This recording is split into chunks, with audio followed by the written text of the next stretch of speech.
Decíamos que estos juicios no evidentes pueden ser universales o puede que no. Es decir, podemos poner el siguiente ejemplo. Supongamos que decimos algo que afecta a todos los casos posibles. Todos los murciélagos comen insectos. Bueno, entonces nosotros tendríamos que ver un murciélago que efectivamente come insectos, otro murciélago que también, y otro, y otro, y otro. Hasta que hacemos esa proposición, la de todos los murciélagos comen insectos. ¿Qué pasa cuando nos encontramos uno que no? Como es, por ejemplo, un murciélago en Tailandia que se llama zorro volador y se alimenta mediante la fruta. Bueno, pues que nos fastidia, digamos, toda la ley universal. Entonces, estos juicios no evidentes no garantizan universalidad, mientras que los juicios evidentes, pues sí lo hacen. Entonces, ahí hemos visto un modo en que el conocimiento intelectual opera. Otro modo en el que puede funcionar el conocimiento intelectual, ya no mediante juicios, sino mediante lo conocido por la experiencia. Otro asterisco, y en realidad sobra ponerlo porque nos venimos aquí de nuevo. Nadie ve una manzana solo. Podemos ver también otra manzana que es bastante distinta a la anterior, e incluso otra, ¿verdad? O todas las manzanas que os podéis llegar a imaginar, porque mediante el conocimiento sensible nosotros tenemos conocimiento de manzanas, ¿vale? Manzanas concretas. La manzana 1, la manzana 2 o la manzana 3. ¿Qué sucede, vamos a decir, llegados a este punto? Bueno, sucede lo siguiente, que es que, ¿qué hace el conocimiento intelectual? El conocimiento sensible ya ha obtenido conocimiento de las distintas manzanas particulares. Entonces, lo que hace ahora es, siendo todas estas manzanas diferentes entre sí, abstrae las propiedades que tienen en común para generar aquí un universal, que en este caso sería el universal de manzana, o el universal de frutas si pusiéramos no más manzanas sino otras frutas como podría ser una naranja o una pera. Es decir, nosotros podemos tener la manzana 1, la 2, la 3, la 4 y la 5. Eso se conoce mediante el conocimiento intelectual. Mediante el conocimiento sensible, las manzanas concretas. Lo que hace el conocimiento intelectual es, habiendo conocido ya esas manzanas concretas, abstrae las propiedades que tienen en común, es decir, aquello que las hace semejantes, y se genera ahí la imagen mental del universal. Entonces los universales provienen del conocimiento intelectual. El conocimiento sensible es un conocimiento muy primitivo. Bueno, primitivo en el sentido de que es el primero. Primitivo. Y nos ofrece un conocimiento mediante particulares, mientras que el conocimiento intelectual pues ya es un conocimiento más centrado en universales, ya sea por esto o ya sea por esto, ¿de acuerdo? Entonces, bueno, llegados a este punto podemos pasar a, vamos a decir, el siguiente subtema dentro de este curso de epistemología que vimos, que es un subtema centrado en la noción de la verdad. A ver, imaginaos, en torno a la verdad, parece que no, pero existe mucha problemática, además es un concepto central de epistemología, porque si estamos hablando del conocimiento, cuando hablamos de la verdad, hablamos de lo más fundamental de todo. Tener la verdad implica tener el conocimiento. Entonces, antes de preguntarnos qué es la verdad, nos podemos hacer otra pregunta antes, incluso, que es si la verdad existe. Que es una pregunta en filosofía de siglos y siglos. Entonces nos preguntamos, ¿existe la verdad? Bueno, no es aquí cuestión de dar una respuesta fija, sino de plantear las distintas corrientes filosóficas que pueden existir en torno a esta pregunta de si existe la verdad. La primera de ellas que vamos a tratar, y que hemos tratado anteriormente, es el realismo. ¿Realismo de dónde viene? De real. Entonces, ¿qué defenderá? Pues que la verdad sí existe. ¿Y cómo existe la verdad? Bueno, la verdad existe como algo objetivo, algo externo al sujeto y algo absoluto, es decir, que vale para todos los casos posibles. Me explico con mayor detenimiento. Para el realismo, la verdad existe como existe la cartulina esta, o como existe aquella silla, o como existen los objetos externos al sujeto. Existe como tal. No se puede tocar ni se puede ver, pero existe como idea. independientemente de los sujetos que la comprendan, ¿vale? Existe de por sí. Por eso decimos que es objetiva. Objetivo es lo contrario, subjetivo. Lo subjetivo es lo que tiene que ver con el sujeto. Aquí el sujeto no pinta nada. Si el sujeto conoce la verdad o no, nos da igual, porque la verdad sigue existiendo. Por eso decimos también que es externa al sujeto y por eso decimos que es absoluta, es decir, que vale para todos los casos posibles. Es decir, en todos los casos posibles que se nos planteen, siempre va a existir una verdad, siempre va a haber una solución. Entonces nos podemos plantear lo siguiente. Vamos a suponer que tenemos aquí varias personas. No es plan de estar dibujando monigotes toda la tarde, pero supongamos que estas, pues en vez de 3, son 300 y que estas son simplemente 2. Estos opinan que la verdad está aquí, ¿vale? Mientras que estos dos opinan que la verdad está aquí. Y efectivamente la verdad está aquí, siendo externa a los sujetos, como podría estar la silla o la cartulina, ¿verdad? ¿Qué sucede? Que aquí la opinión de la mayoría no tiene ningún tipo de relevancia. Por eso decimos que en el realismo la verdad no depende de los sujetos que conocen, sino que simplemente está ahí. Por tanto, pues aquí podríamos decir que hay una falacia de apelación a la mayoría, porque aunque 300 personas piensen que la verdad está aquí, no por ello la verdad va a estar allí. La verdad está donde está, punto, independientemente de quién la conozca. Otra corriente, que para ahorrar espacio la vamos a poner aquí. Bueno, vamos a decir, la corriente contraria al realismo que nosotros vamos a tratar se llama relativismo. ¿De dónde viene el relativismo? Bueno, pues de la palabra relativo, que va a sostener evidentemente que la verdad es relativa. ¿Relativa a qué? Bueno, tenemos dos posibilidades dentro del realismo. Tenemos el realismo subjetivo y tenemos el realismo cultural. El relativismo cultural. El relativismo subjetivo defiende lo siguiente, que es que la verdad es relativa al sujeto que conoce. O sea, todo lo contrario al realismo. Vamos a poner un ejemplo que se he puesto bastante a lo largo del curso. El dichoso vestido que se hizo tan viral, que puede ser tanto azul y negro como blanco y dorado, para el realismo tendría una solución. Sin embargo, para el relativismo no existiría una verdad como tal en torno al color del vestido, sino que dependería del sujeto que comprende el vestido. Así, si hay una persona que ve el vestido azul y negro y hay otra persona que ve el vestido de color blanco y dorado, las dos tienen la razón porque el color del vestido es relativo a cada sujeto. Es decir, no hay una verdad externa y por tanto ambas opiniones son válidas. Lo mismo puede suceder, por ejemplo, si damos una cena familiar y se pone sopa. Hay gente a la que la sopa generalmente le puede parecer que está muy fría, mientras que a otros pues le arde en la boca.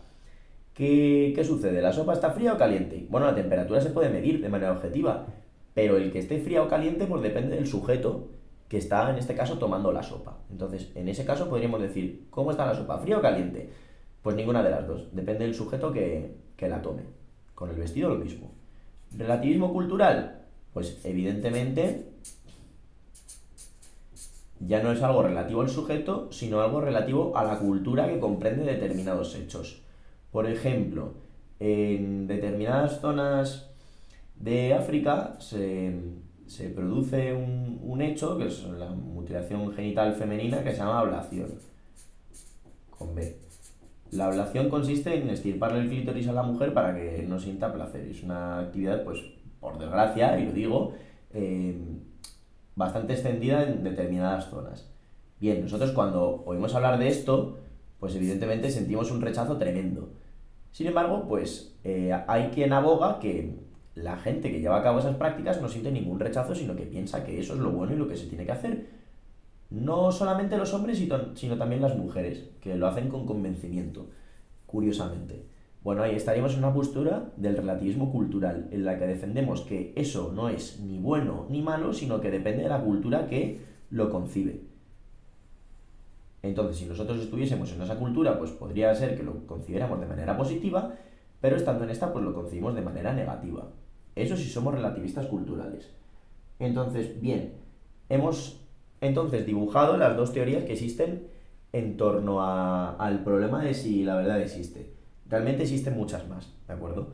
Como el escepticismo, sin ir más lejos, pero tampoco merece la pena de momento meternos en esos berenjenales. Entonces, ¿qué vamos a hacer nosotros? Bueno, nosotros vamos a asumir el realismo. Vamos a asumir el realismo, porque si estamos haciendo un estudio de la verdad, pues buena gana de que no lo asumamos, ¿verdad? Simplemente el curso pues se acabaría aquí. Entonces vamos a suponer que, como hemos dicho, desde el realismo la verdad existe. Existe como una instancia externa al sujeto. Es decir, aquí está la verdad. ¿Cómo podría estar? Pues como he dicho todo el rato, una silla o bien una manzana. Aquí está la verdad. Cheque otra vez que se está viendo todo. Sí, que si no me pasa como ayer. Y tenemos lo siguiente. Si la verdad nosotros no nacemos con ella, que no es el caso, entonces podemos decir que tenemos que seguir un camino para alcanzarla. De tal manera que nosotros originalmente estamos aquí y tenemos que realizar todo este camino hasta llegar aquí. Entonces nosotros tenemos distintos pasos. ¿Cuál es el primero de los pasos? Bueno, el primero de los pasos es la ignorancia.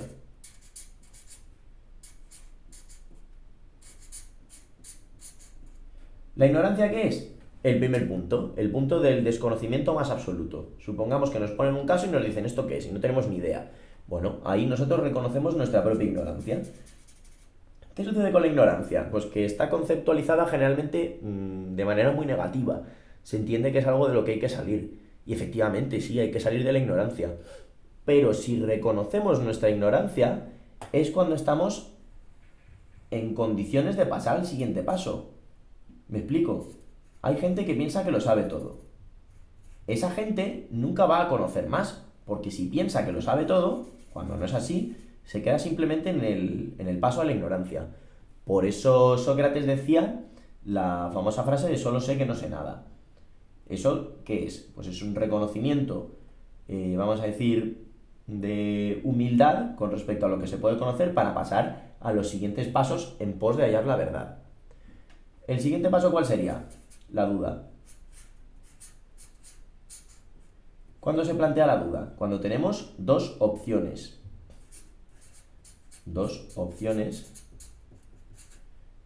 y no nos hemos decantado por una de las dos opciones. Es decir, no sabemos con cuál de esas opciones quedarnos. Naturalmente tampoco nos vamos a quedar con la duda. De hecho, pues no muchas veces suele suceder así, sino que lo que sucede es lo siguiente, que es que pasamos al siguiente paso, que es la opinión. Que en griego, ¿cómo se llama? Doxa. La opinión es aquel momento en el que, habiendo tenido dos opciones o más, ya nos hemos decantado por una. Decantamiento. Por una de las opciones. Sin embargo, ¿qué caracteriza la opinión? Que puede fallar, es decir, que podemos estar equivocados. Por eso decimos que la opinión es falible, es decir, que puede fallar. ¿Eso quiere decir que todas las opiniones valen lo mismo? No. ¿Por qué? Porque hay opiniones que se defienden de mejor manera que otras. Es decir, si yo defendiera ahora mismo que amanece todos los días porque el tren pasa a esa hora enfrente de mi casa en Arganzuela, pues seguramente todos empezaréis a rebatir ese argumento, mientras que si yo dijera una opinión, vamos a decir, por ejemplo, en favor o en contra del relativismo, pues seguramente os costaría más rebatirla porque sería una opinión más fundamentada. Pero no deja de ser posiblemente falible, ¿eh? Todas las opiniones pueden caer en el fallo. Entonces, ¿dónde está aquí lo complicado? Lo complicado es superar la opinión, que en realidad no es que sea complicado, es que es complicadísimo, y llegar al siguiente punto, que ya es propiamente la verdad, en filosofía, que es la certeza. La certeza la definimos como la firme adhesión a la veracidad, a la V, ¿vale?, de un juicio. Es decir, es lo contrario a la opinión, porque si la opinión puede fallar, la certeza no. Por eso decimos que es la firme adhesión a la veracidad de un juicio. Es decir, la certeza en ningún caso puede ser rebatida, en ningún caso puede ser comprendida como falsa. Se sabe con certeza y con toda la intensidad del mundo que esa opinión, que no es una opinión, es una certeza, es verdadera siempre, ¿de acuerdo? Y a partir de ahí, pues nosotros podemos indagar en esto de las certezas. Chequeo otra vez, vale. ¿Cómo vamos a indagar en esto de las certezas? Bueno, pues con un autor que pretende hacer una filosofía basada en certezas. Y ese autor es René Descartes. A ver, la filosofía de Descartes parte de una crítica o un rechazo a las filosofías anteriores, porque eran filosofías que se habían basado en opiniones y no en certezas, de tal manera que eran filosofías que podían fallar. Supongamos lo siguiente, por ejemplo, Aristóteles decía en la metafísica, el ente está hecho de sustancia y accidente. Bueno, eso pues es una opinión bastante fundamentada, pero no es en ningún caso una certeza, porque podemos dudar de que eso sea verdadero. Entonces, supongamos que Aristóteles hace un edificio del conocimiento que está basado en eso, que es una opinión, ¿vale? Vamos a poner aquí doxa. Estos son los cimientos. ¿Qué pasaría si se demuestra que esa opinión, que es la base, fuese falsa? Pues que todo el edificio se vendría abajo. Entonces dice Descartes, yo voy a hacer un edificio del conocimiento que esté basado en certezas. Es decir, en juicios en torno a los que no quepa duda posible, ¿vale? En certezas indubitables. Indubitable significa que no se puede dudar de ello. Indubitables. ¿Qué hará Descartes? Dice, bueno, entonces vamos a emprender el camino para buscar, o más bien para encontrar esa certeza. ¿Cómo lo va a hacer? Bueno, mediante un proceso que se llama la duda metódica. Proceso que hemos visto.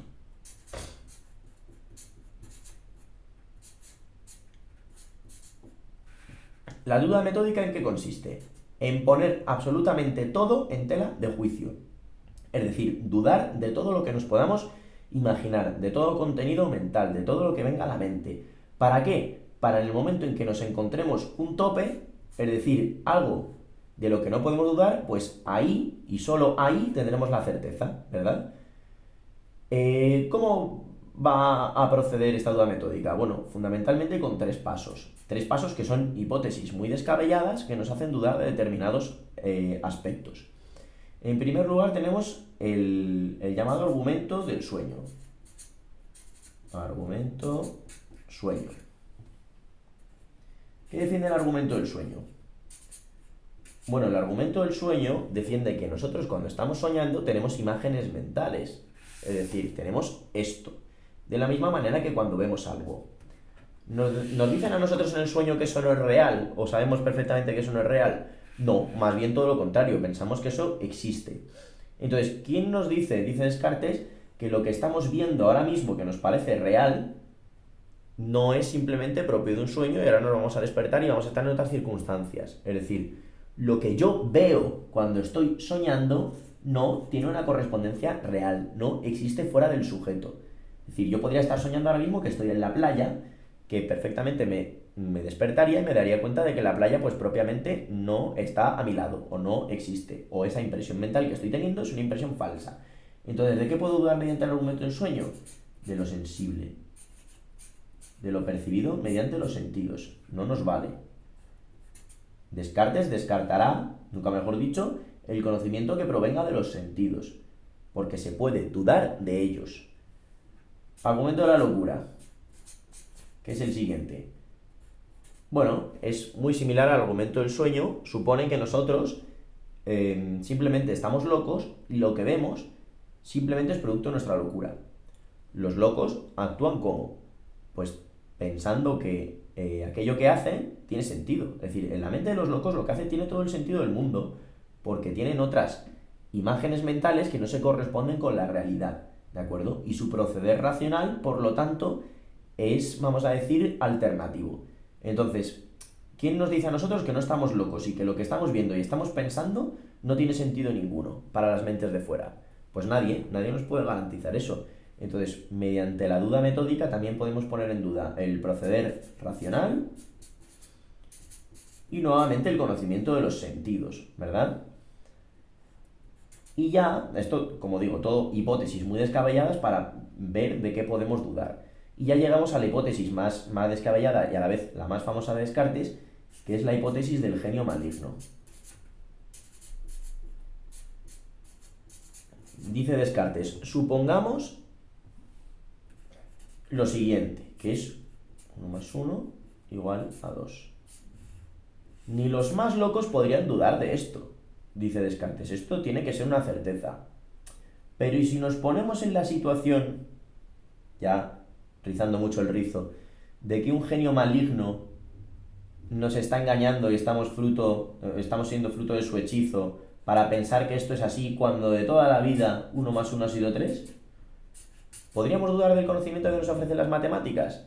Sí, también, porque estamos bajo el hechizo de ese genio maligno. Como digo, no es ninguna locura ni es ponernos a hablar de cuentos, simplemente es entrar en la hipótesis más descabellada para ver de qué podríamos llegar a dudar, ¿de acuerdo? Y vemos que así también podríamos llegar a dudar incluso de las certezas que nos ofrecen las matemáticas.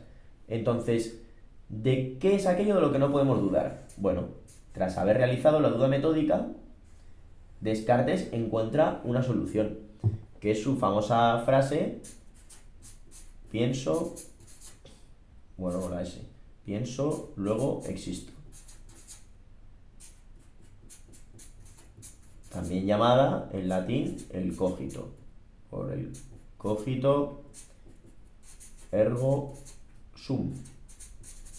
Es decir, Descartes opina o tiene la certeza de que pienso, luego existo es un juicio del que no se puede dudar. Es decir, yo estoy pensando y por tanto estoy existiendo. Eso es así, aunque yo esté en un sueño, aunque esté loco o aunque esté en el hechizo de un genio maligno.